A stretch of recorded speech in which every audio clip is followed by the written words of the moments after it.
Madame, Monsieur, bonsoir. Voici les titres retenus pour cette édition. Journée très chargée pour nos reporters ce lundi. Entre les différentes carrières d'Abidjan, ils sont allés à la rencontre des candidats du baccalauréat session 2019 et ceux du BTS. Les uns pour recueillir les émotions à la proclamation des résultats et les autres qui composent toujours. Le point complet en début d'édition. L'APF ou l'attiqué au poisson braisé, en voilà des recettes qui vont faire saliver les Ivoiriens et c'est ce secteur qui a retenu notre attention pour ce journal. Focus dans quelques minutes sur l'activité typiquement féminine qui permet à de nombreuses femmes de se prendre en charge. Je vous l'annonçais dans les titres, les résultats du baccalauréat session 2019 en Côte d'Ivoire sont sortis ce lundi 29 juillet. Plusieurs milliers de candidats ont été admis cette année pour un taux de réussite de 41,23%. Ambiance dans les établissements de la commune d'Abobo à Abidjan. Suivez cet élément. Passera ou passera pas. Après plusieurs semaines d'attente, les 273 000 candidats aux épreuves du baccalauréat session 2019 ont été définitivement situés sur leur sort ce lundi 29 juillet, et ce, sur toute l'étendue du territoire ivoirien. Selon les statistiques dévoilées par le ministère de l'Éducation nationale, ce sont quelques 107 897 candidats qui ont été admis pour un taux de réussite de 41,23%, soit un recul de près de 5% par rapport à l'an dernier. Dans la cour de Tananamanko, l'un des centres d'examen de la commune d'Abobo, l'ambiance relevait d'un contraste frappant entre admis exultants au mieux de leur émotivité et non admis, incrédules face à cet échec pour beaucoup inattendu. La douleur dans l'âme, certains candidats malheureux parviennent tout de même à se faire un moral. Certes, 2019 a été un échec, mais sur lequel d'aucuns espèrent rebondir l'an prochain.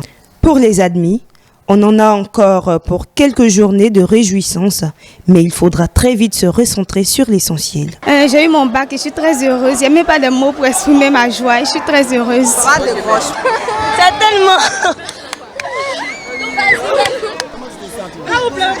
je suis heureuse. Merci. J'ai validé mon bac, c'est pour ma maman. Je n'ai pas le mot. Actuellement, je suis comme un nage. Un nage d'enfant. Là, il y a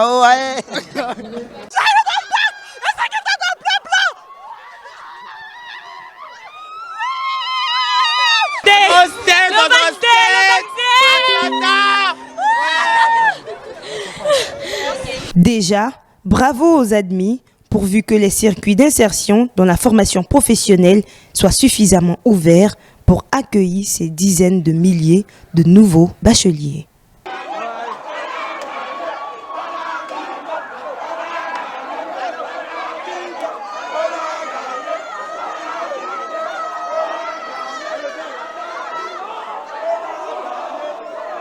Autre actualité liée aux examens à grand tirage, les épreuves écrites du BTS section 2019, toujours en Côte d'Ivoire.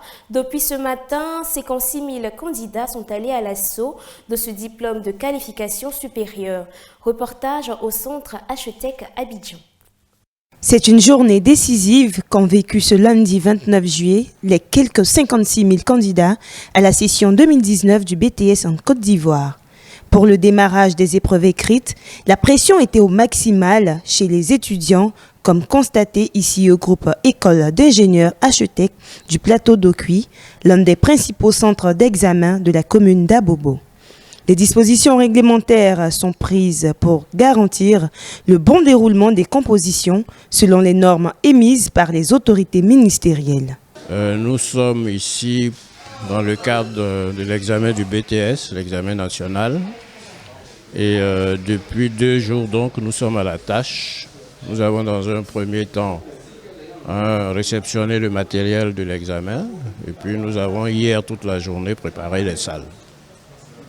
Nous venons donc de commencer ce matin. Pour l'instant, tout se passe bien.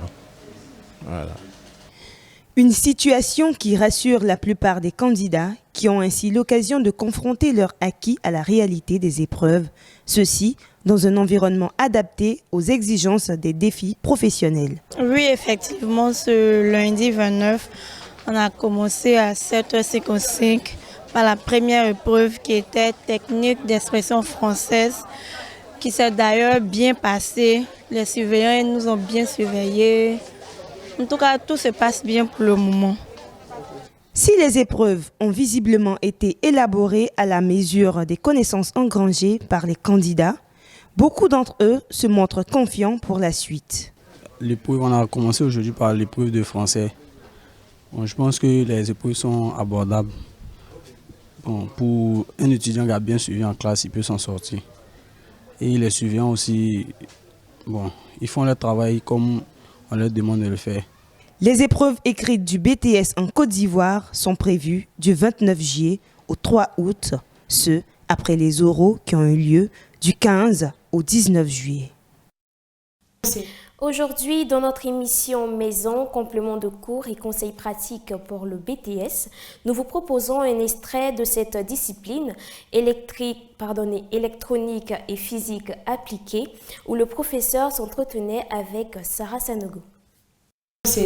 Quelle astuce vous pourriez donner à nos étudiants pour leur permettre de mieux se retrouver pendant les épreuves? Parce que le BTS a deux volets. Il y a la partie théorique et puis il y a la partie pratique. Généralement, dans la partie pratique, là, c'est ce qu'ils ont l'habitude de faire ici. C'est-à-dire, ils font, vous appelez comment? Les câblages, voilà, les démarreurs, démarrage direct, démarrage deux sens de marche, d'étoile triangle, voilà, rhétorique. Voici, hein. Dès maintenant, même déjà à la rentrée, vous devez vous organiser pour que, à la fin de l'année, vous n'ayez pas à ne plus dormir. Vous devez dormir. Vous suivez votre rythme. Et puis, à l'examen, vous partez à l'examen. L'examen, les épreuves que les gens donnent à l'examen, ce n'est pas pour les plus puissants. Les épreuves que les gens donnent, ils donnent toujours en fonction des étudiants moyens. Donc, celui qui ne s'embrouille pas, il pourra réussir. Il ne faut pas toujours penser que dans cette épreuve-là, il y a des pièges. À tout moment, eux, ils shootent des pièges. Là où il n'y a pas de piège, ils créent des pièges. Donc, vous voyez... Donc, il faut éviter ce genre de comportement. Soyez serein, soyez sûr de vous-même lorsque vous partez. Et une fois que vous êtes là-bas, une chose est sûre. Il y a certaines matières, vous savez que vous ne pouvez pas finir. Donc, lisez correctement. Et les épreuves, quelquefois, les questions sont indépendantes.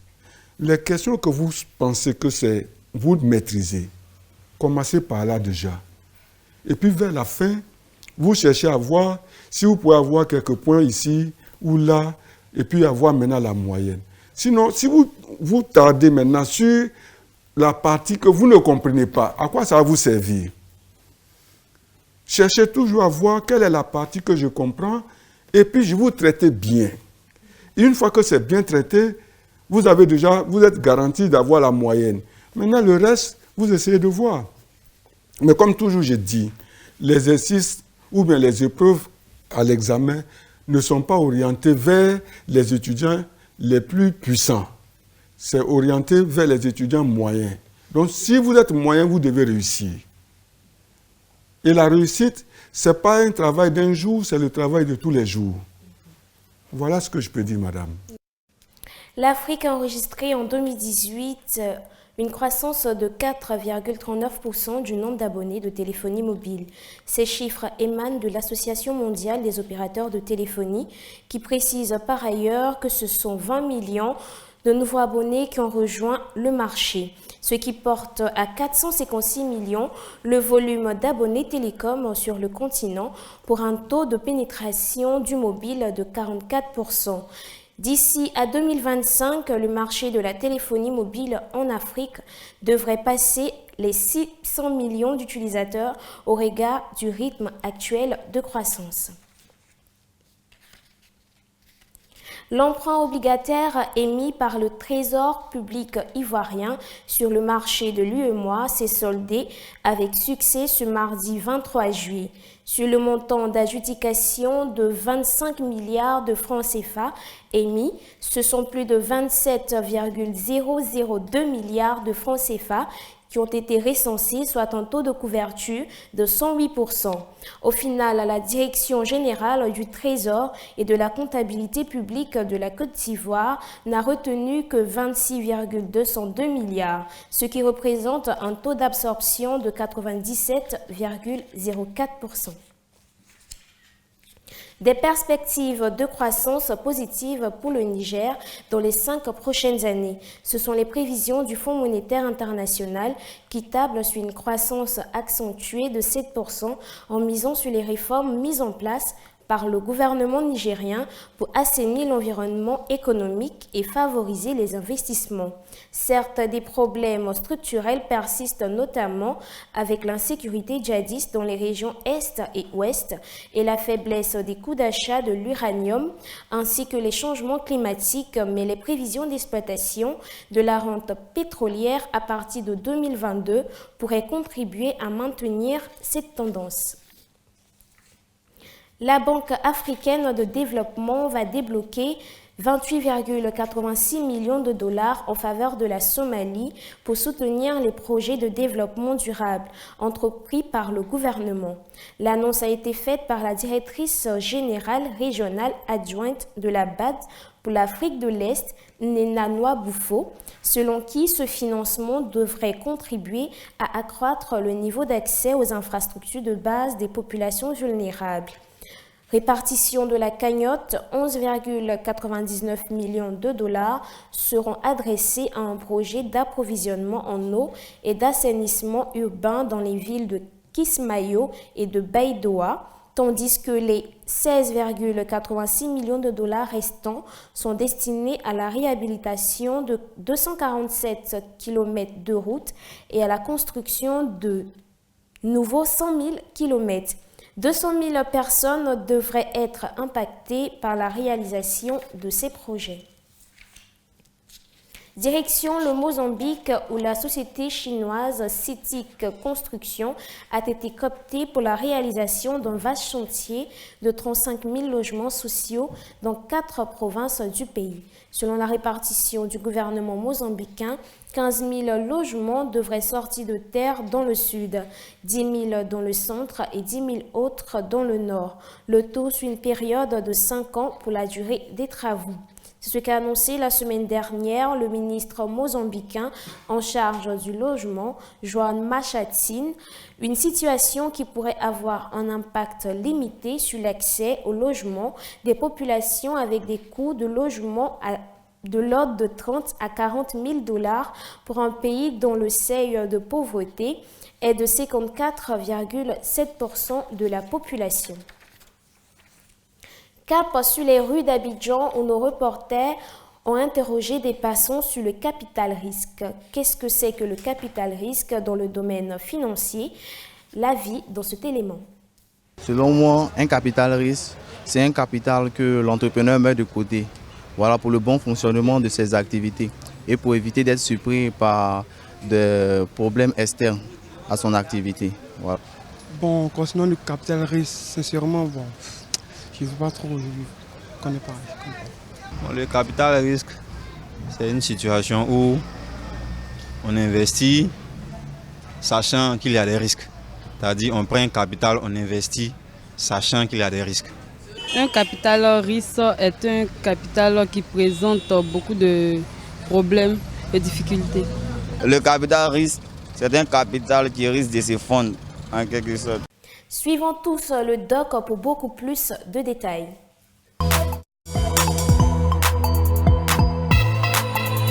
Le capital risque est la branche du capital investissement consistant à prendre des participations généralement minoritaires dans des sociétés non cotées n'ayant pas encore trouvé leur point d'équilibre. Ne profitant pas d'un résultat positif dégageant des marges, n'étant que difficilement éligible aux prêts bancaires, ces sociétés en phase de démarrage, donc start-up, doivent obtenir des fonds propres de la part d'investisseurs pour financer leur activité.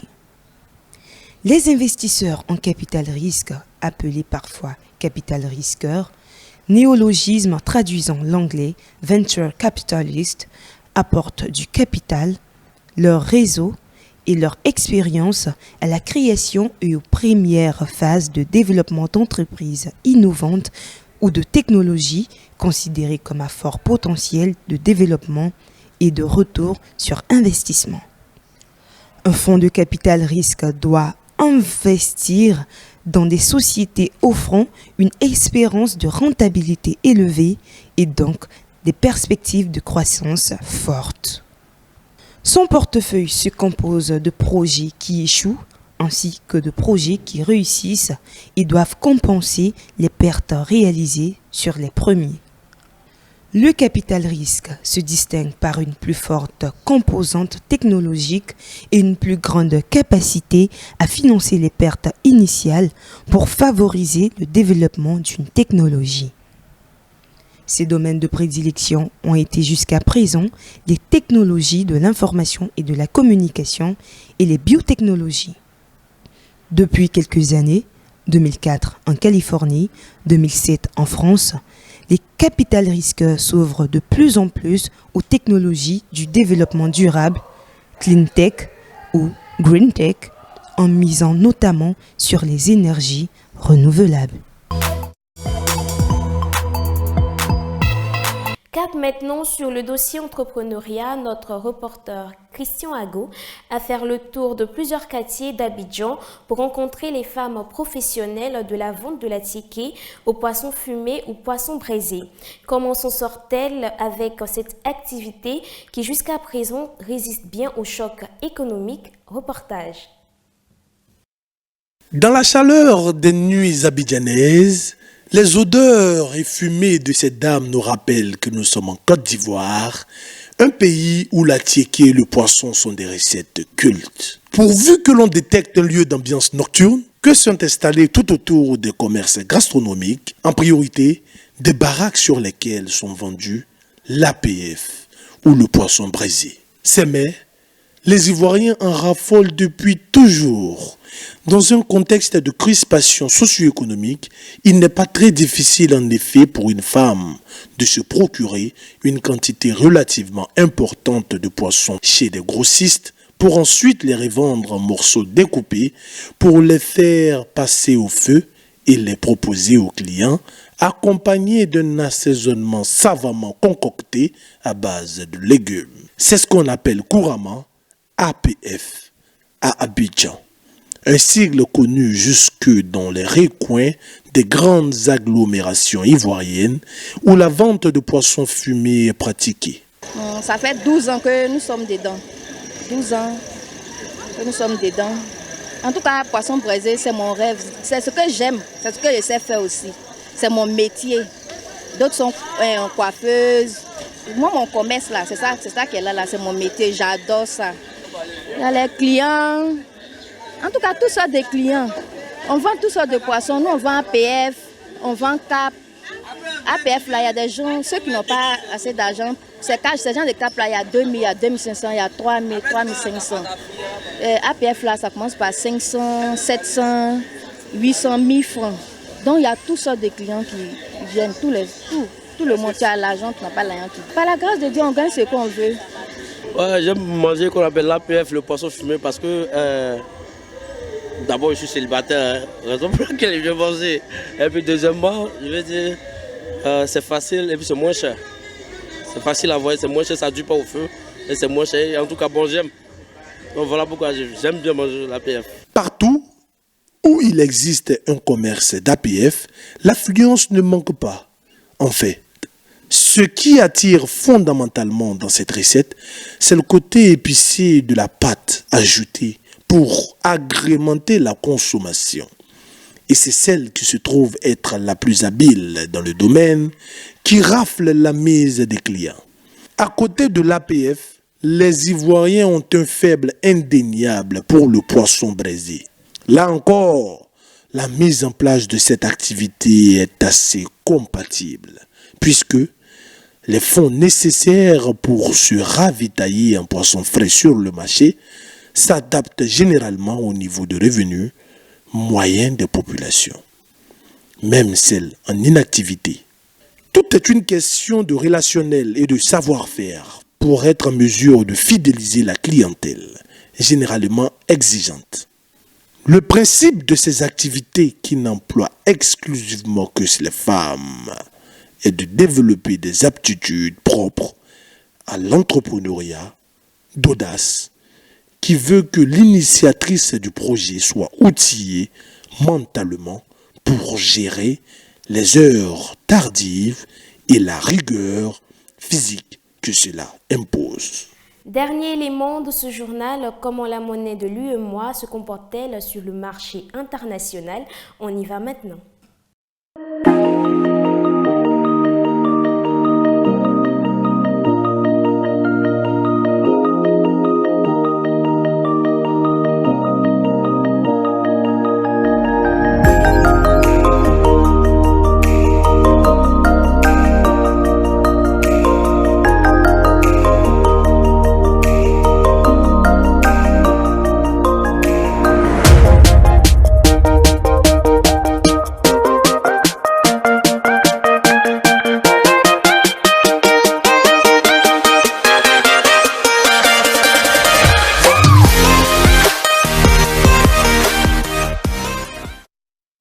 Et c'est la fin de ce journal. Bonne suite de programmes sur 2OF TV. Au revoir.